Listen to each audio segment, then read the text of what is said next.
Pleasure to be here, Carl. I'm actually broadcasting from my office in the capital region of New York. This is one of our facilities where we've put over $15 billion in the ground to create semiconductor manufacturing in the U.S.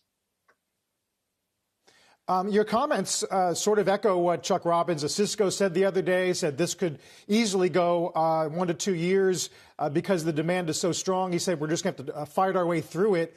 Is it because demand is so strong, or is it a function of it taking so long to spool up fresh capacity? I think, well, it's always going to be a little bit more on the demand side. You know, if you take a step back and you think about the advent of the smartphone some 15 years ago, it created an industry that went from being very focused on compute-centric deployment of semiconductors to pervasive deployment of semiconductors. Think about smartphones, cameras, battery management chips, haptics on the touch display chips, secure transaction pay. These features now, not only in the 1.5 billion handsets a year that are sold worldwide, they're in almost every electronic device. I mean, you look around your studio, you look around your home, all the electronic devices have a broad range of semiconductor products in there. And by the way, most of them will have a GF chip in there. And so the demand started with this big inflection point 15 years ago to really grow. And then 2020 happened, and unfortunately the COVID-19 pandemic. And I tend to think of it in terms of we had a decade and a year, a decade of technology adoption or acceleration in 1 year. And that created the real imbalance where for the semiconductor industry to get caught up investments, we fell behind.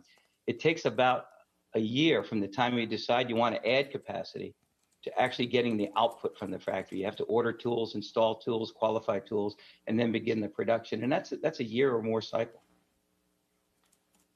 So when you look at the dollars that are being committed or at least announced in the past couple of months out of Intel, out of Samsung, out of Taiwan Semi, the working groups at the White House, do you think we have sufficiently gotten religion, or do people still need a kick in the pants on taking this seriously? No, I think this has become a national issue. I think for supply chain security, national security, economic security, semiconductors are at the core of the $95 trillion world economy. And so everybody recognizes the importance of it. And I think what the most important thing about the public-private policy you're seeing now is to make manufacturing globally competitive in the U.S., you need to have co-investments with business so that those investments are economically sound for companies. And this is what the CHIPS Act is all about. It's to create a globally competitive landscape so that manufacturing in the U.S. can return. Look, the U.S. headquartered companies share in that $500 billion industry, semiconductor industry, at 50% market share. That's great. However, only 12% of semiconductors are manufactured in the U.S., and this is what the U.S. policy is trying to address. Right, but can policy alone address that, Thomas? And I know Intel has, big plans, manufacturing plans here, but there's some that throw cold water on that idea and say that, CEO Pat Gelsinger, he needs foundry people if this plan is actually going to work. And of course, they're starting at a slower point than the likes of TSMC. So what chance do they have at sort of shifting that balance, giving the U.S. market share more than 12% of that global manufacturing share? Well, first, semiconductor manufacturing is not just on the tiniest transistors that go the fastest for the digital compute segment. It's much more pervasive than that. I think more importantly, Intel joining the foundry business is a validation of how important semiconductor manufacturing is.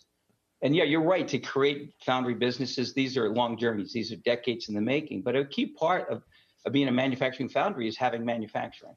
And so the other part of your question was, are there enough dollars being deployed? Well, the kind of money that's being talked about in the funding the CHIPS bill is in the neighborhood of $50 billion. That's a great start on this journey of creating the co-investments to create manufacturing in the U.S. $50 billion, yes, Thomas, but you look at Samsung and Taiwan Semi's planned investment, and that goes over $100 billion. So again, the question just comes back to how can U.S. manufacturers like Intel compete with that? And then also, I wonder, another theme that's sort of come up among the chip shortage is if we get all of this investment now, does that eventually lead to a supply glut down the road? You said, a decade and a year of demand, but some of that was also double booking, right? Well, I think there's a little bit of that. I think mostly it's a structural shift in demand and the more pervasive deployment of semiconductors, and there'll be some perturbation around that demand. But this is an industry that was going to grow at 5% heading into COVID. I think it's a good 9% for the next 5 years going out. Look, the $50 billion isn't to carry all the capital investment. It's to be a partnership investment. Is it 30% of the total need? It's not just, the government that needs to put the money forward. Businesses like GF have to invest their portion as well, and customers who want access to that supply need to do their part. So it's never just one dimension of this. And let me tell you, $50 billion in U.S. investment to start this journey is a lot better than where we were, a year ago when when U.S. companies or companies that wanted to manufacture in the U.S. didn't have any partnership investment opportunity. Shepard Smith here. Thanks for watching CNBC on YouTube.